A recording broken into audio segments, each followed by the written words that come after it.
warahmatullahi wabarakatuh.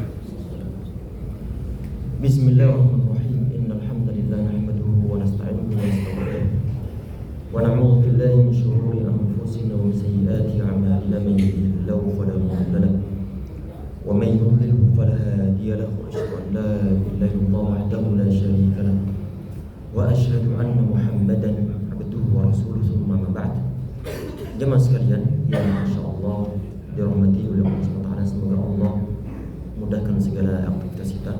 Semoga Allah berkahi bimbing kita semuanya untuk mudah dalam menjalankan berbagai macam kebaikan atau amal saleh. Amin ya rabbal alamin.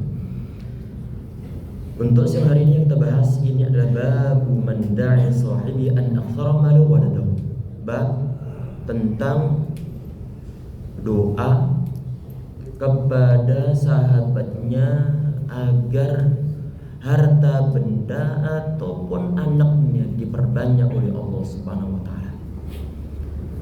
Ada hadis yang sahih bersumberkan dari sahabat Anas bin Malik radhiyallahu anhu, beliau mengatakan, "Dakhaltu 'ala Nabi sallallahu alaihi wasallam yawman wa ma huwa illa ana wa ummi haram khalati," kata beliau.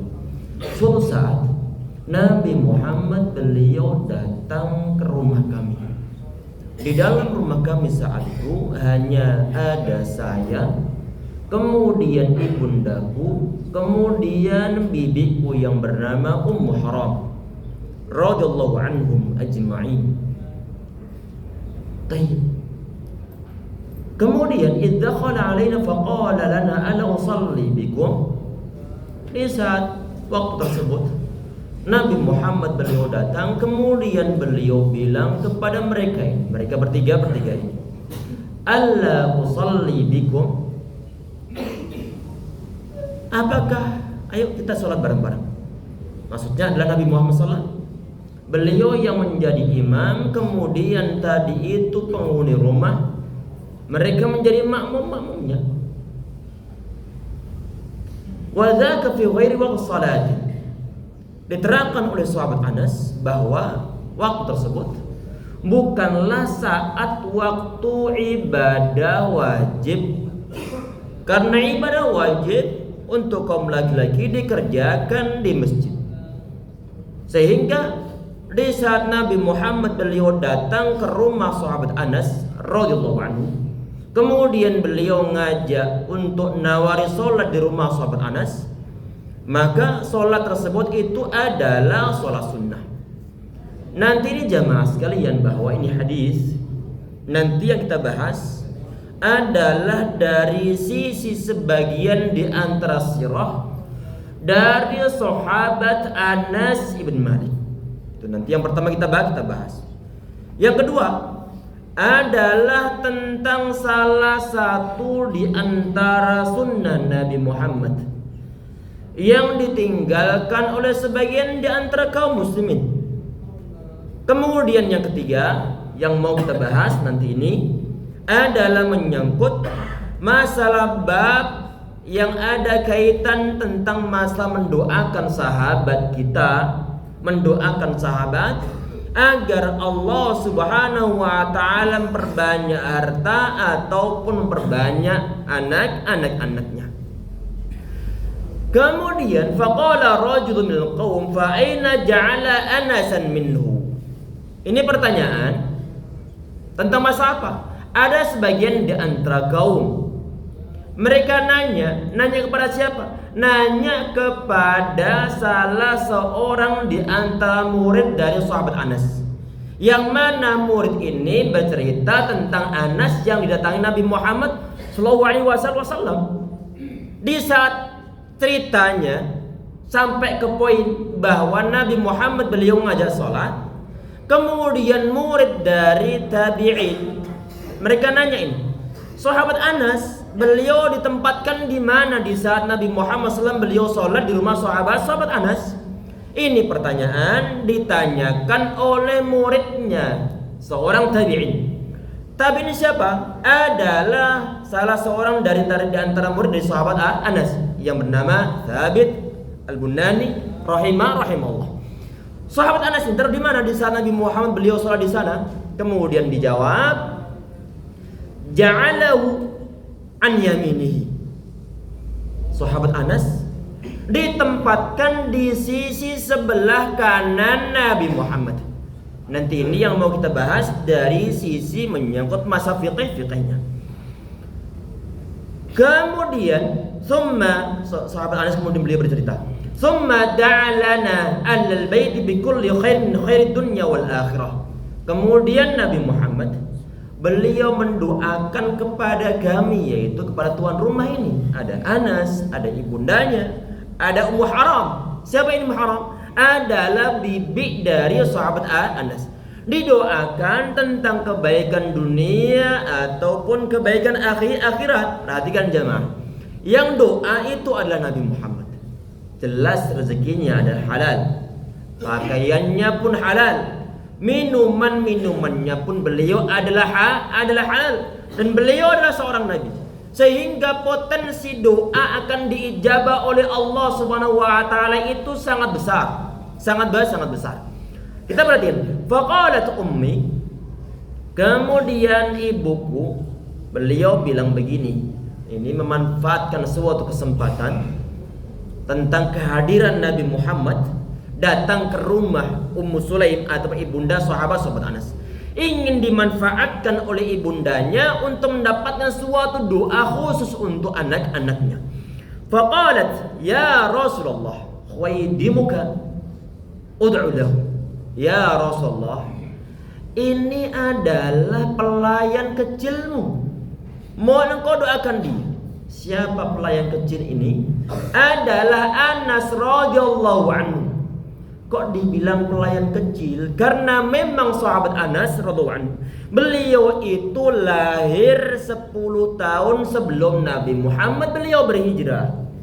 Sehingga di saat Nabi Muhammad beliau berhijrah, otomatis usia sahabat Anas baru usia 10 tahun. Sebagian dan riwayat bahwa di saat Nabi Muhammad beliau berhijrah, ayah tiri dari sahabat Anas ibn Malik yang bernama Abu Talha mengajak sahabat Anas untuk menemui Nabi Muhammad SAW, untuk nawarkan, ini adalah Anas, dia itu ada seorang ghulam yang zaki, seorang ghulam yang kayis, seorang anak kecil yang dia cerdas. Dia siap untuk berkhidmah kepada anda ya Rasulullah. Nabi Muhammad beliau menerimanya.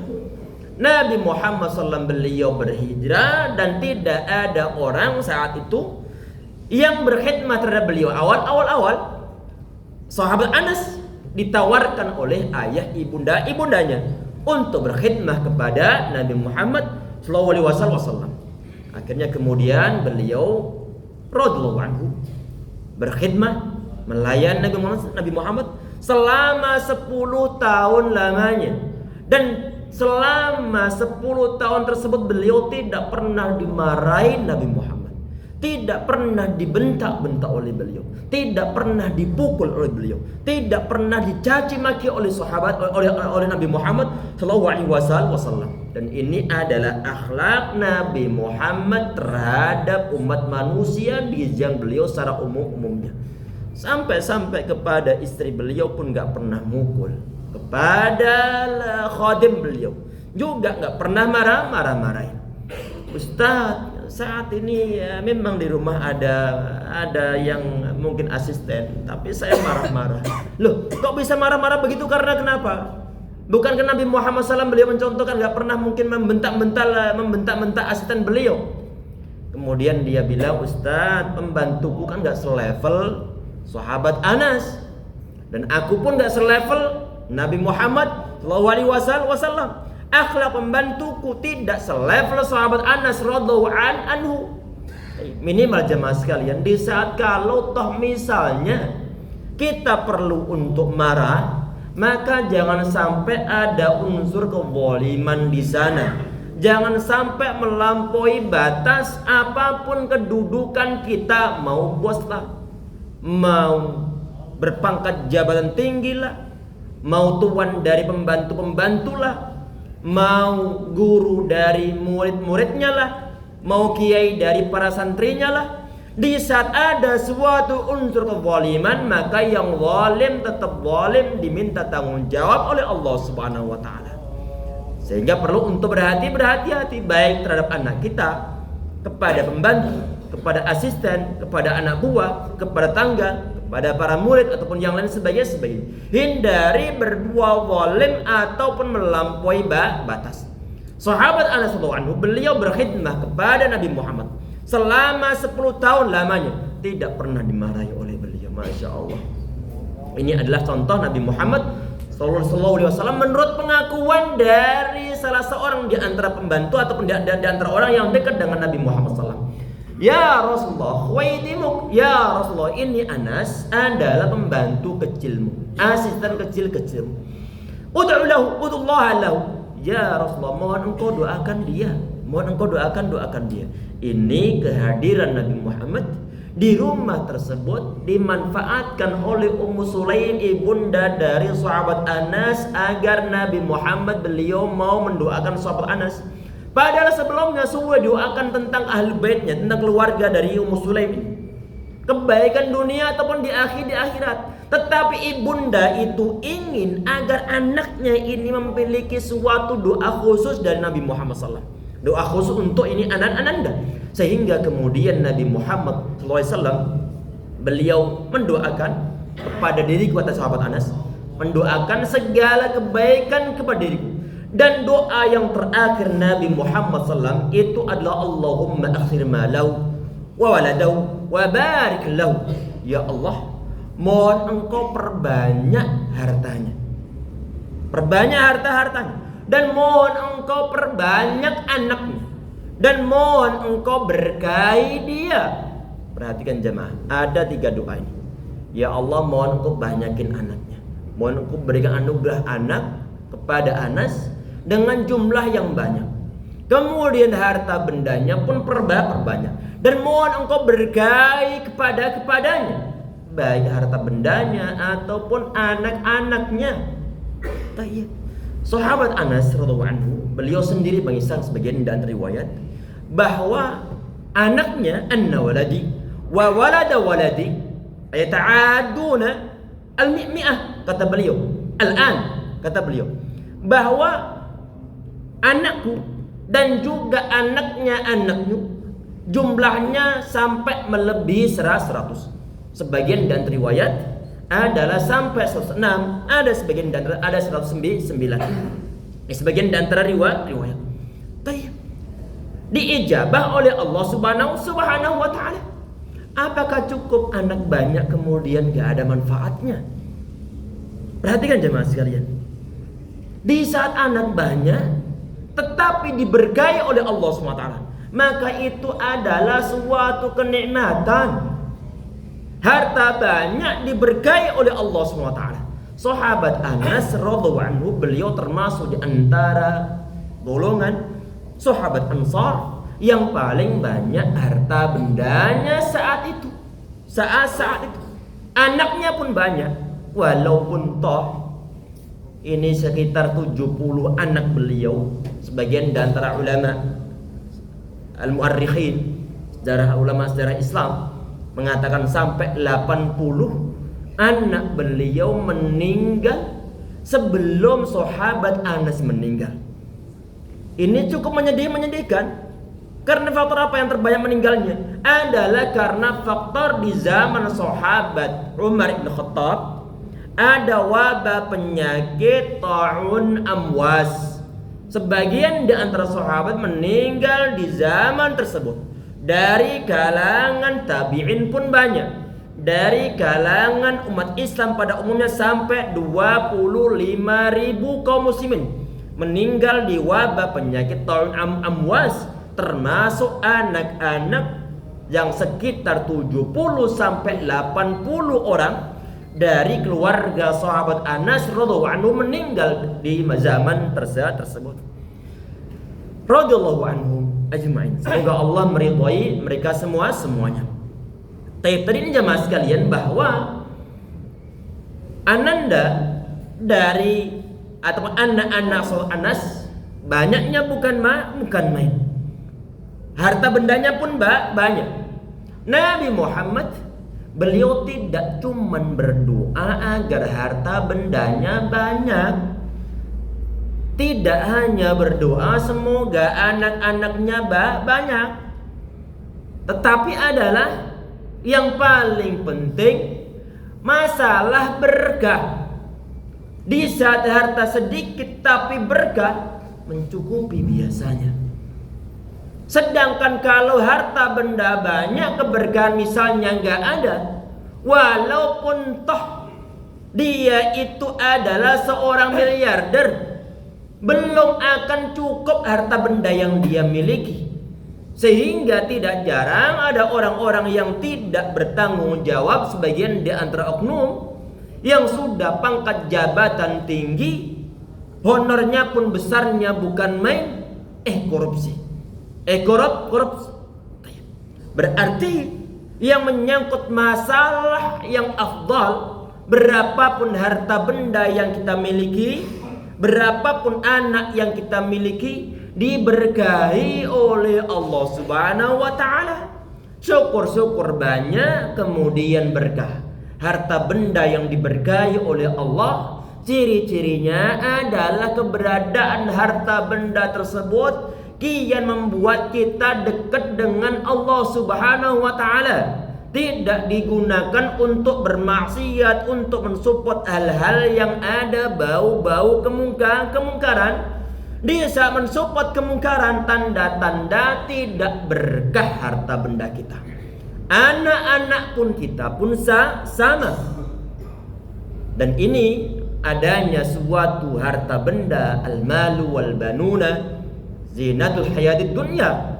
Jadi adanya harta benda dan juga anak-anak adalah merupakan perhiasan dunia. Tetapi yang perlu untuk diingat bahwa al-baqiyatus salihat, adanya amal-amal saleh itu lebih besar pahalanya, lebih besar thawabnya di sisi Allah Subhanahu wa ta'ala. Sehingga harapan kita jamaah sekalian, berapapun tabungan yang kita miliki, apapun aset yang kita miliki, berapapun jumlah harta benda yang kita miliki, baik besar ataupun sedikit, semoga Allah berkahi.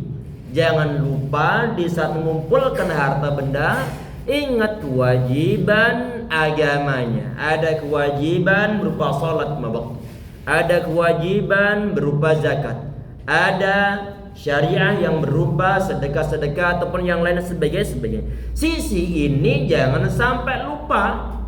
Di saat kita sibuk bekerja, ibadah nggak ingat, tanda harta benda itu nggak berkah.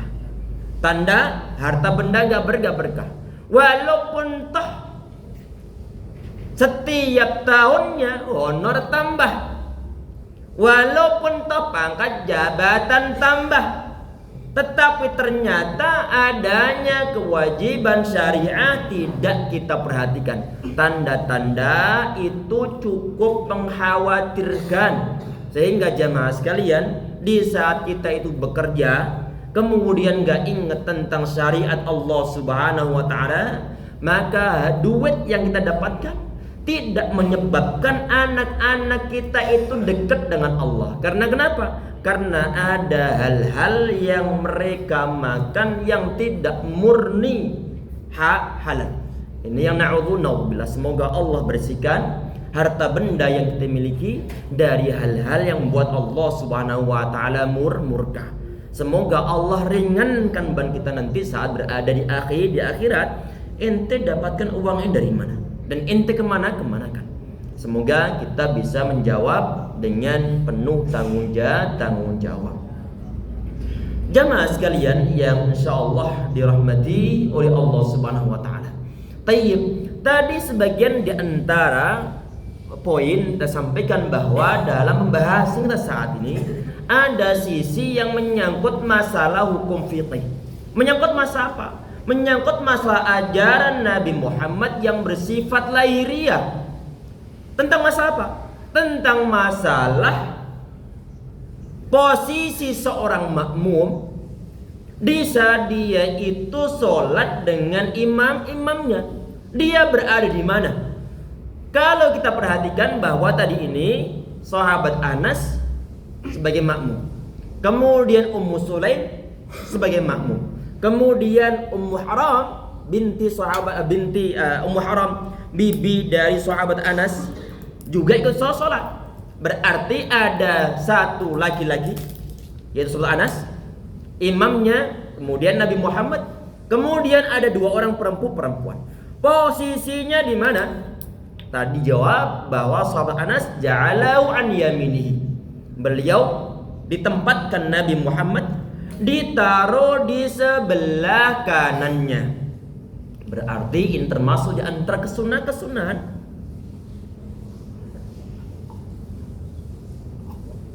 Kita sholat, misal masbuk, datang terlambat, dan kita sendirian. Kebetulan ada orang lain sholat pulang.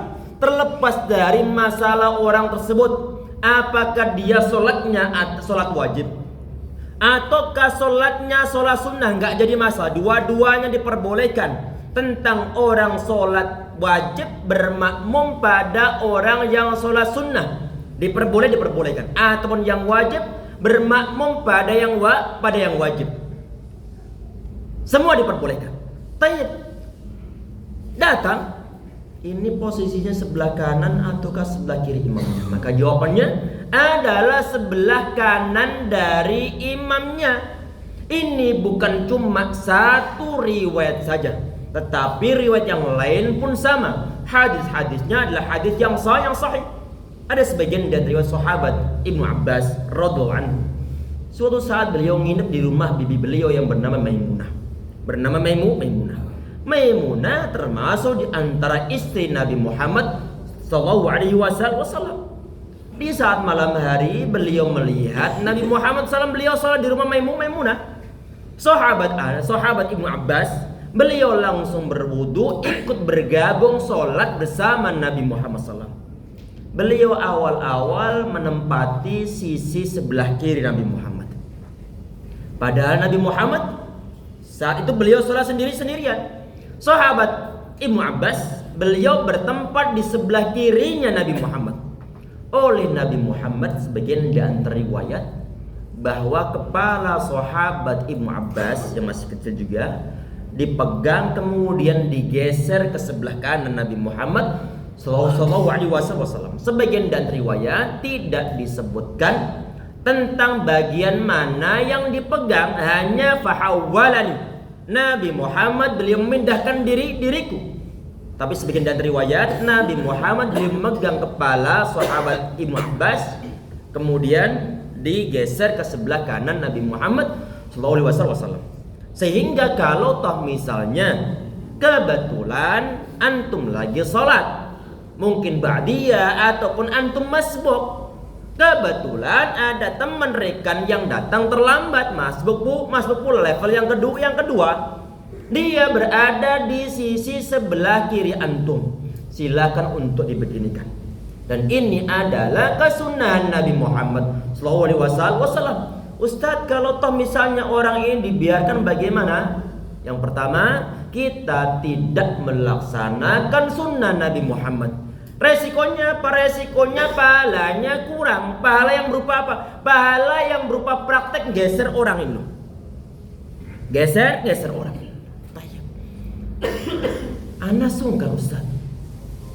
Ana sungkan. Kebetulan dia ini atasan Ana. Kebetulan yang terlambat adalah atasan. Mau atasan, mau presiden, di saat mau dapat tambahan kesunahan, silakan untuk digeser.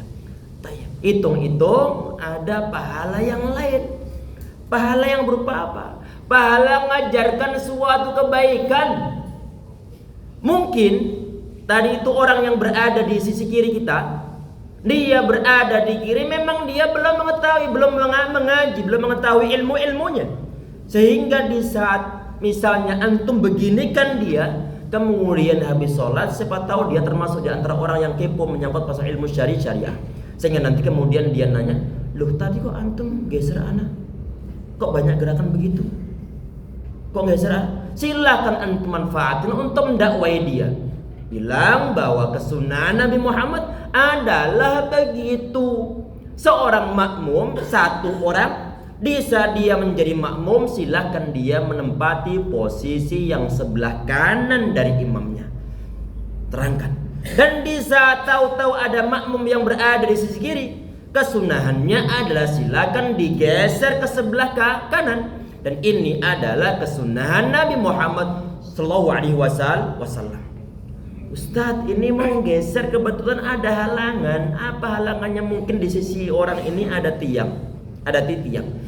Kalau seandainya dia digeser nggak bisa karena mungkin ketabrak tiang, silakan antum yang bergeser ke arah sebelah dia.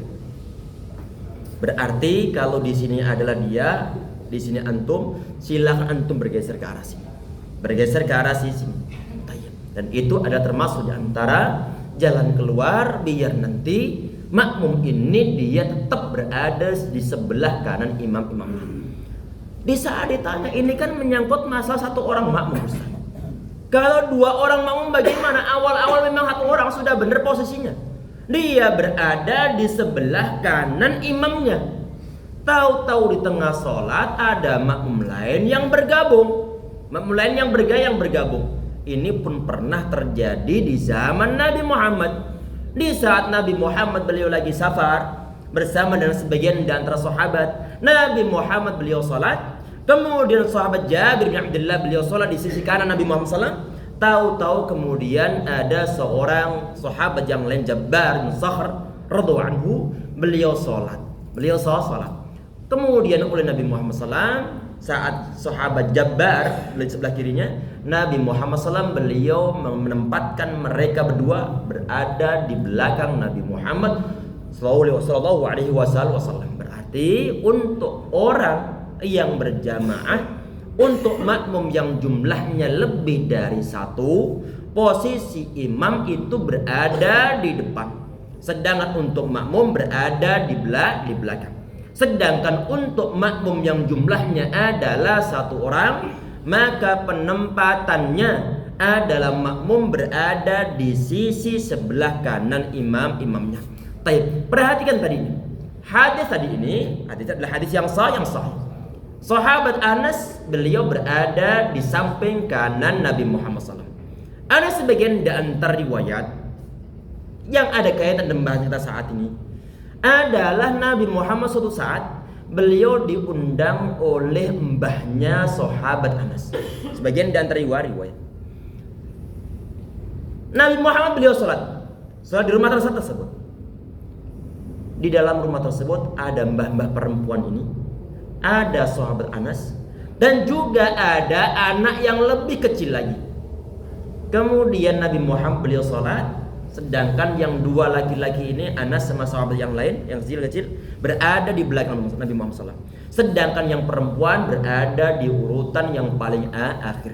Dan urutan itu pula yang diberlakukan Nabi Muhammad di saat beliau diriwayatkan dalam hadis ini di rumah sahabat, di rumah Ummu Sulaim, dan juga di rumah sahabat Anas radhiyallahu anhu.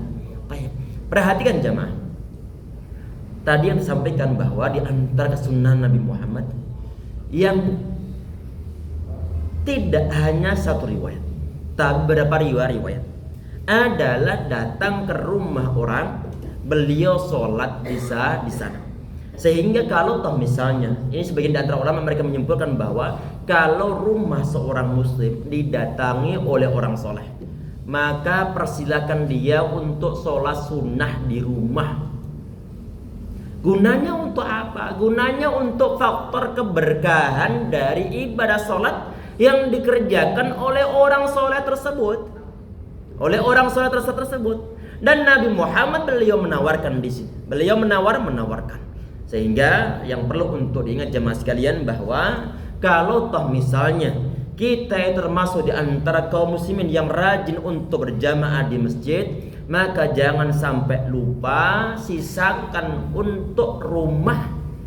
Ij'al nasiban min salatika. Karena kenapa? Kita disuruh Nabi Muhammad untuk memberikan suatu bagian salat untuk rumah kita. Karena kenapa? Karena ada keberkahan di sana. Rumah yang digunakan untuk amal saleh diberkahi oleh Allah SWT. termasuk di antara puncak amal soleh itu adalah salat. Dan ini adalah hadis-hadis yang sahih yang idza qada ahadukum salatahu fil masjid, di saat salah seorang di antara kalian menyelesaikan salatnya di masjid, maka jadikanlah dari sebagian di antara salatnya, disuruh untuk menjadikan bagian salat tersebut di dalam rumah-rumahnya. Ini diberlakukan untuk salat sunnah. Sedang untuk wajib silakan untuk dikerjakan di masjid. Allahu a'lam bishawab. Ini sudah di akhir waktu, dan sebagaimana biasa kalau mungkin ada suatu pertanyaan silakan untuk ditanyakan. Barangkali ada pertanyaan. Monggo. Enggak ada? Tafadhol. Assalamualaikum Ustaz. Assalamualaikum warahmatullahi. Kalau kita sholat ketika posisi ruku, pandangan kita ke arah sujud atau ke lutut? Tayyib. Allah yubarik fikum. Di sini ada pertanyaan bahwa di saat kita itu lagi sholat, posisi kita itu lagi rukuk, pandangan mata kita itu kemana? Berarti begini ya ikhwah, ada 3 keadaan di saat sholat tentang masa pandangan mata. Yang pertama adalah di saat kita itu sedang berdiri, maka pandangan mata itu adalah ila mahalli sujud, tempat pandangan mata kita ke tempat sujud kita. Ini adalah di saat posisi berdiri. Keadaan yang kedua adalah di saat kita itu sedang duduk bertasyahud, maka pandangan mata kita itu adalah ke arah as-sababah ataupun as-sabah, yaitu ke arah jari telunjuk. Nabi Muhammad SAW di saat beliau tasyahud, beliau pandangan mata beliau la yujawizu isyaratahu, kama qala, pandangan mata beliau tidak meninggalkan area jari telunjuk beliau. Baik. Yang ketiga adalah di saat lagi ruku ini. Di sini ada perbedaan pendapat dari kalangan para ulama. Ada sebagian dan mereka mengatakan bahwa melihatnya adalah ke tempat sujud. Sebagian dan mereka melihatnya ke ujung jari kaki. Tapi yang jelas jemaah sekalian bahwa untuk mencari riwayatnya mengenai pandangan mata Nabi Muhammad di saat beliau sujud, ana terus terang belum menemukan. Cuma posisi kepala Nabi Muhammad di saat beliau ruku itu adalah beliau sebagian dari lam yushkhis ra'sahu. Beliau tidak, misalnya ini kepala, beliau tidak membeginikan kepalanya.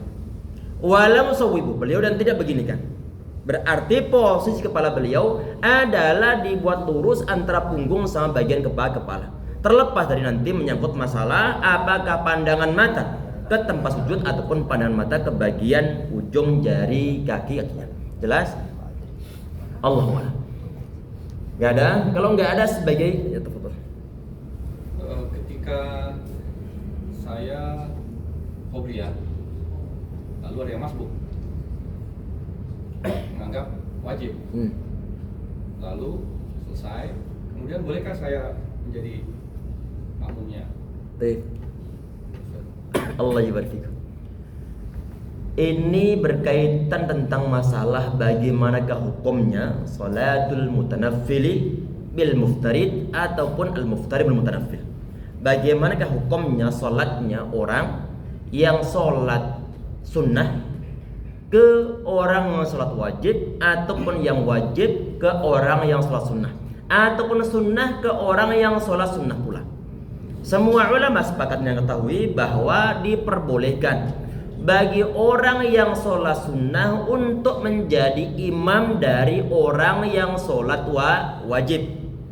Dasarnya apa? Dasarnya sebagian dan riwayat sahabat Ibnu Mas'ud radhiyallahu anhu, di saat beliau habis sholat isya bersama Nabi Muhammad SAW, kemudian beliau pulang ke kampung-kampungnya. Orang-orang kampung mereka belum sholat isya saat itu. Kemungkinan besar tempatnya sahabat Mas'ud tidak terlalu jauh dari masjid Nabi Muhammad SAW, sehingga masih orang di saat beliau pulang, orang-orang belum sholat isya. Kebetulan yang menjadi imamnya itu ada sahabat Ibnu Mas'ud. Akhirnya kemudian beliau sholat isya lagi. Dibilang oleh Nabi Muhammad SAW bahwa sholat Ibnu Mas'ud ini adalah fayanafilatun lau. Ini adalah sholat sunnahnya Ibnu Mas'ud. Sedangkan bagi orang-orang kampung beliau adalah sholat wajib. Sehingga disimpulkan bahwa untuk orang yang sholat sunnah bisa untuk dimakmumin oleh orang yang sholat wajib. Sehingga di saat misalnya antum lagi sholat sunnah, kemudian ada orang bergabung untuk ikut sholat, gak perlu untuk dilarang. Biarkan saja.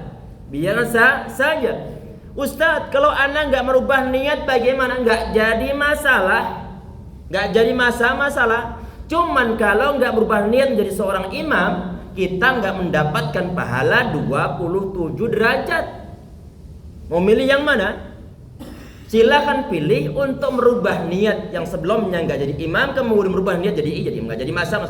Ini kesepakatan semua ulama dengan dalil-dalil yang mereka miliki. Silakan untuk dirubah bahwa antum sejak ada orang bergabung sama antum, silakan untuk diniati menjadi imam. Gunanya untuk apa? Biar nanti mendapatkan pahala 27 derajat plus nolong orang ini, bersedekah kepada orang-orang ini. Karena di saat Nabi Muhammad beliau lagi habis sholat, beliau melihat ada seorang sahabat yang datang terlambat. Kemudian Nabi Muhammad beliau nanya, hal indakum man yatasaddaq ala hadza atau kama qala sallam? Apakah ada orang yang mau bersedekah pada orang ini? Sedekah apa? Sedekah bantu sholatnya. Bantu sholat. Berarti bagaimana? Berarti ada unsur at-ta'awun al-birri wat taqwa. Ada unsur at-ta'awun al-birri wat taqwa. Sehingga di misalnya antum semua tukang terus sholat. Ada satu orang ini, dia biasanya rajinnya bukan main karena mungkin faktor apa, kemudian datang terlambat. Dia salah sendirian, maka dianjurkan bagi antum, salah satu di antara antum, silakan untuk membantu dia. Silakan untuk membantu dia. Dan itu adalah sesuatu yang syar'i. Dan ini kesunahan Nabi Muhammad sallallahu alaihi wasallam. Insyaallah nggih. Allahu a'lam bishawab. Mungkin sampai di situ insyaallah yang bisa kita bahas, dan semoga bermanfaat. Semoga menambah wawasan kita semuanya, dan semoga Allah mudahkan kita semuanya untuk mengamalkan sunnah-sunnah Nabi Muhammad, baik dari sisi akhlak, dari sisi masalah ibadah ataupun yang lain sebagainya. Subhanallah, anta astaghfiruka wa atubu ilaik. Assalamualaikum warahmatullahi wabarakatuh.